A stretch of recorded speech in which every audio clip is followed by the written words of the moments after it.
విఘ్నేశ్వరుణ్ణి పొద్దున్నే ఒక్కసారి చూసి నమస్కారం చేస్తే చాలు. అది లోకంలో ఎక్కడా లేని విశేషం. ఒక్కసారి ఆయన ముఖం వంక చూసి నమస్కారం చేసి 16 నామములు ఉన్న శ్లోకం చెప్పి బయటికి వెడితే చాలు, విజయం సిద్ధిస్తుంది అని. రెండవది ఆయన యొక్క అపారమైన కరుణ. ఇంకా అంతా ఇంత కరుణ కాదు విఘ్నేశ్వరుడిది. ఆయన క్షమించినంత తొందరగా ఎవ్వరూ క్షమించరు. మీరు చూడండి, అందరికన్నా ఎక్కువగా మరిచిపోయే లక్షణం ఎవరికి ఉంటుంది అంటే పిల్లల యందు ఉంటుంది.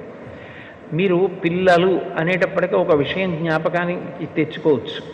పెద్దవాళ్ళు ఏదైనా తింటున్నారనుకోండి, ఎవరో పెద్దలు వచ్చారు ఇంటికి, ఇంట్లో భోజనమో పలహారమో చేస్తున్న పెద్ద ఆయన ఆ పళ్ళెం పట్టుకునో లేకపోతే చేతిలో ఏ ఉండ్రాయో కుడుమో పట్టుకుని తింటూ వీధిలోకి వెళ్ళి స్వాగతం పలకడం, ఆ పళ్ళెం లోపల పెట్టి తాను పెడతాడు.